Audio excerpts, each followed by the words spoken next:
It's a murder without motive, the brutal killing of 16-year-old Eric Kane in Flagstaff. This decades-old case is back in the spotlight as the killer, Jacob Weidman, fights to get out on home arrest. Our ABC15 investigators have been following this case for close to a decade. Now, with a new possible path forward for Weidman and a hearing looming, Arizona Tonight's Ashley Holden is speaking with that victim's dad. It is his first sit-down interview, and you'll only see it here on ABC15. He was a very bright young man, did incredibly well in school, had a lot of friends. Eric Kane's dad, Sandy, talking with me over Zoom from New York, remembering his family's life in the 80s. We were a close family. Eric looked up to his brother and sister. But while on a camp trip out west, Eric's life cut short at a Flagstaff hotel.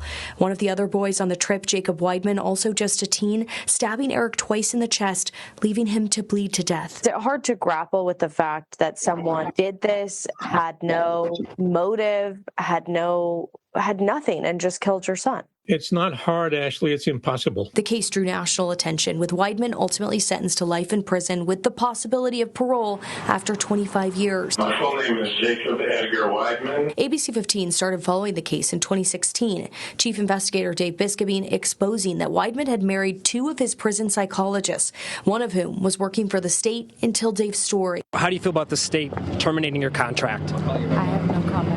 In a controversial vote, the Board of Executive Clemency released Weidman on home arrest in 2016. Do you feel that you're a danger to the public at all? Absolutely not. Less than a year later, he was back behind bars, accused of not following up on a required psychologist appointment. Even though he had Mr. Kane's personal cell phone number, he chose not to use that cell phone number and only called his business twice.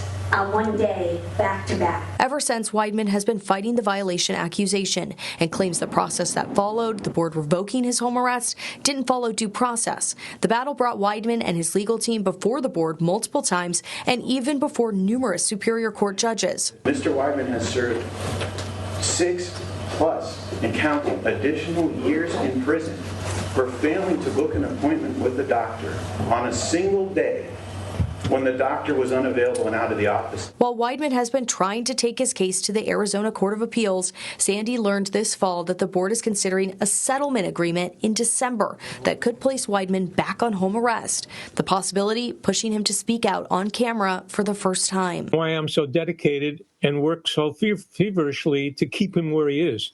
The reason for that is I want to spare some other family of going through what the Kane family has been going through for 38 years. Weidman's attorneys turned down our interview request. There are people planning to attend the December 3rd meeting in support of Weidman. When it comes to Weidman, do you believe that the community of Arizona is safe with him on home arrest? I think he's gotten the treatment he needs.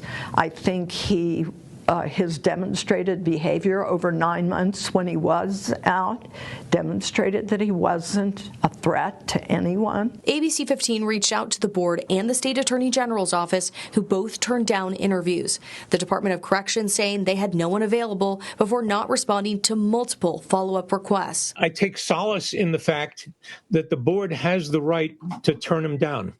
And I'm hoping that they will do that. We were told by the AG's office that if the board agrees, a judge would have to approve the settlement. For Arizona Tonight, I'm Ashley Holden.